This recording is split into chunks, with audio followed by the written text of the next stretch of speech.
এই যে ভিউটা তোমরা দেখলে, এটা হলো আমাদের রুমের ব্যালকনি থেকে ভিউ। এবং এরপর আমরা ব্রেকফাস্ট সেরে সকাল সকাল লাচেনের উদ্দেশ্যে রওনা হয়ে যাই। তোমরা দেখে নিতে পারছো চারিদিকে রাস্তায় কনস্ট্রাকশনেরও কাজ হচ্ছিল। এখান থেকে দেখো একটা পাহাড় দেখা যাচ্ছে, যেটা খুবই সুন্দর লাগছে। আমার তো খুব ভালো লাগছিল এবং ওয়েদারটাও ভীষণ সুন্দর ছিল, প্রচুর রোদ ছিল। এখানে এটা হলো সিকিম আর্ম পুলিশের জায়গা, তোমরা দেখে নাও। এবং এখান থেকে আমরা সোজা রাস্তা ধরে চলে যাচ্ছিলাম। রাস্তাঘাট খুব ভালো ছিল এবং আকাশ ছিল খুব নীল, যেটা আমার খুব পছন্দ। এই রাস্তা দিয়ে একটা ফলস পড়েছিল এবং যেটা আমাদের সাইট সিনের মধ্যে ছিল, সেই ফলসেই এখন আমরা এগিয়ে যাচ্ছি। জায়গাটার নাম ছিল বাটারফ্লাই ফলস। তোমরা ভালো করে দেখে নেবে, কতটা ভালো দেখতে এবং ঝর্ণার আওয়াজ তোমাদের দৃষ্টি ঠিক আকর্ষণ করবে।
ফলস দেখা হয়ে যাওয়ার পরে সেখান থেকে বেরিয়ে আমরা এক কাপ করে চা খেয়ে নিলাম এবং তারপরে আবার আমাদের গন্তব্যস্থলের উদ্দেশ্যে আমরা রওনা হলাম। আকাশ দেখেই তোমরা বুঝতে পারছো ওয়েদার এই সময় কিন্তু খুবই ভালো ছিল এবং পুরো পরিষ্কারভাবে পাহাড়, মেঘ সব কিছু দেখা যাচ্ছে। এটা হলো তিস্তা নদী, তোমরা খুব ভালো করে দেখে নাও, কারণ এই সময় রোদ করে তিস্তা নদীকে আরও সুন্দর লাগছিল। তবে চারিদিক হালকা হালকা ভাঙা ছিল এবং দূরে দেখা যাচ্ছে, দেখো তোমরা দূরে তোমরা দেখে নিতে পারছো, এটা হলো হ্যাঙ্গিং ব্রিজ। এটা সম্পূর্ণভাবে ঝুলে আছে এবং এর একটা বিশেষত্ব রয়েছে, এখানে যে ব্রিজগুলো রয়েছে সব ব্রিজগুলো দিয়ে সব সময় একটা টাইমে একটা গাড়ি কিন্তু যায়, একসাথে কিন্তু দুটো তিনটে গাড়ি কিন্তু যাবে না, এবং সেটা লেখাও আছে এবং সব ড্রাইভাররা কিন্তু সেটাই মেনটেন করে।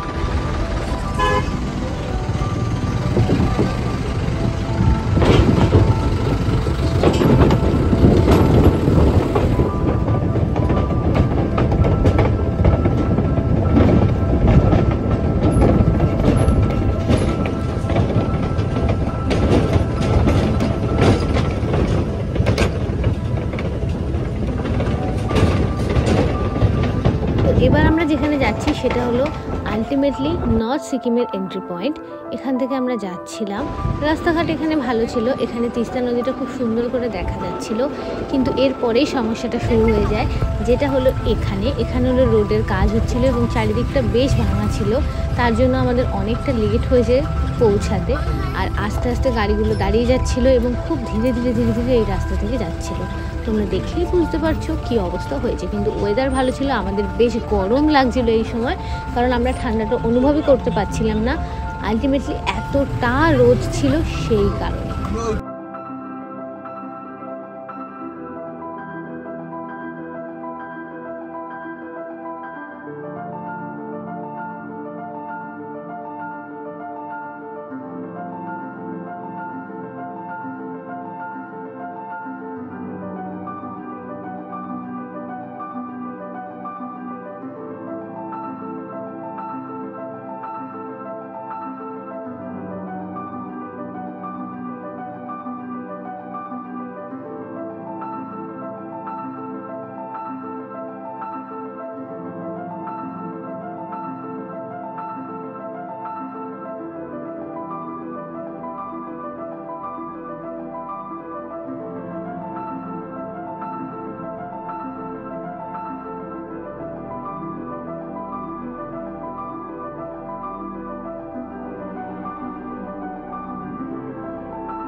ফাইনালি রাস্তা থেকে রাস্তা আমরা চলে যাচ্ছিলাম। এবার আমাদের একটু ব্রেকের দরকার খুব ছিল।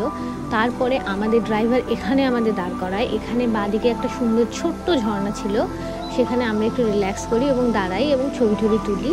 তোমরা অবশ্যই আমার ছবি দেখে নিতে পারবে, এখানে আমি ইউটিউবে পোস্ট করব কমিউনিটি ট্যাবে। এখানে জায়গাটা তোমরা দেখো, ওয়েদারটা ভীষণ ভালো, তার সাথে সাথে একদম তোমাদের বলছি পাহাড়টা পাশে দেখা যাচ্ছে, তার সাথে গাছপালা, একটা ভীষণ ভালো ব্যাপার।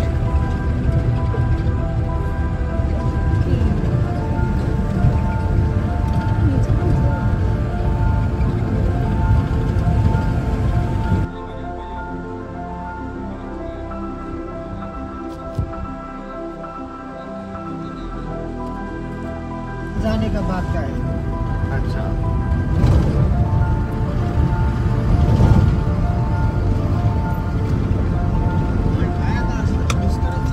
इस तरफ से ये वाला इस तरफ लाचन का नहीं, लाचन से पूरा ये यहाँ पे कितना घर था अभी, ये तो अभी बनाया है आर्मी लोग, यहाँ तो पूरा घर था ऐसे ही सब। पहले तो नदी तो इतना ही बड़ा ही था ना,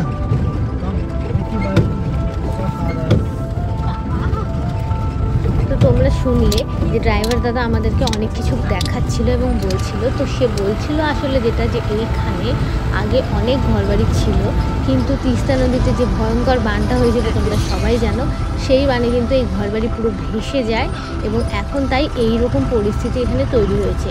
এই তিস্তাকে যতটা সুন্দর আর যতটা শান্ত দেখাচ্ছে, সেই বানের সময় কিন্তু তিস্তা এরকমটা ছিল না, তার রূপ ছিল প্রচণ্ডই ভয়ঙ্কর। ब्रिज भी वही जाने के बाद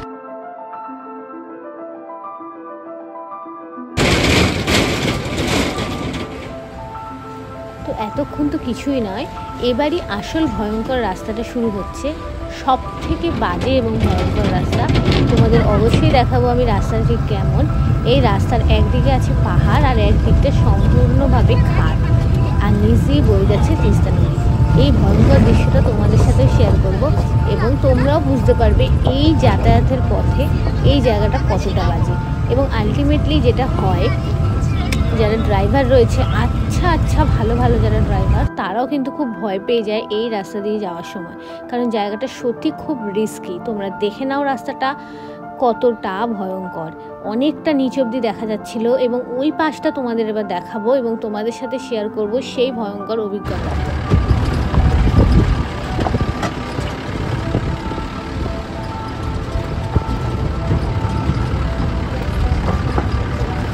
ফোনটা ধরে রয়েছে।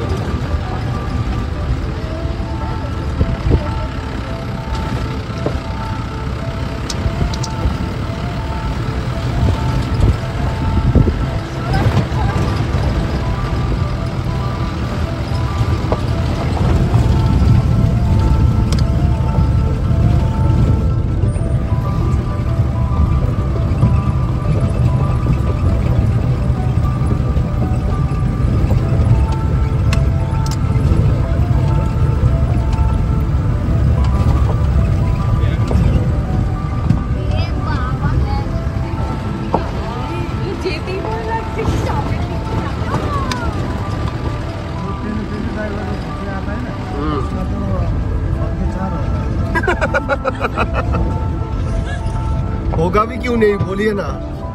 हम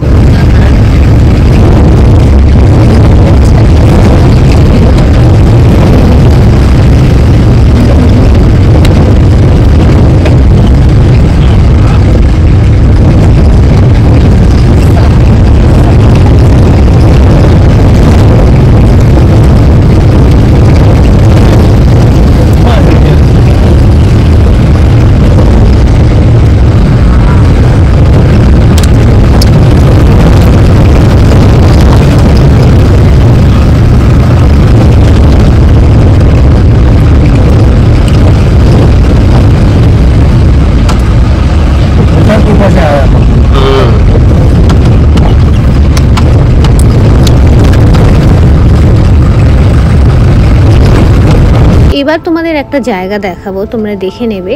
সেই জায়গাটা দেখলে তোমাদেরও মনটা খুব খারাপ লাগবে। এই যে জায়গাটা তোমরা দেখতে পাচ্ছ ওই পাশটায়, ওই সবুজ এলাকায়, যেখানে কিন্তু আগে অনেক বাড়িঘর ছিল, কিন্তু তিস্তা নদীর এই বানে এগুলো সব ভেসে যায় এবং বাড়িগুলো ভেঙে চুরে যায়। সত্যি খুবই মর্মান্তিক এই ঘটনা। এই জায়গাটা আমার খুবই খারাপ লেগেছিল, মনে খুব কষ্ট হচ্ছিল। তো এই যে জায়গাটা দেখা যাচ্ছে এইখানেই, এর পাশেই আমরা লাঞ্চ সেরে নিয়েছিলাম, কারণ আমাদের লাচেন পৌঁছাতে পৌঁছাতে রাত হয়ে যেত, তাই আমরা লাঞ্চটা এখানেই করেছি।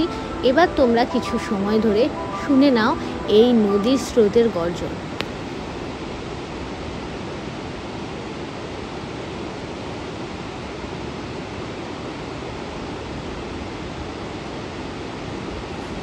তো এই জায়গাটাতে আমরা লাঞ্চ সেরেছিলাম। এখানে আমরা খেয়েছিলাম ম্যাগি আর momo, I think chicken momo আর এগ ম্যাগি। ভালোই ছিল খেতে। এবার আস্তে আস্তে আমরা ফাইনালি গন্তব্যস্থলের দিকে যাচ্ছি।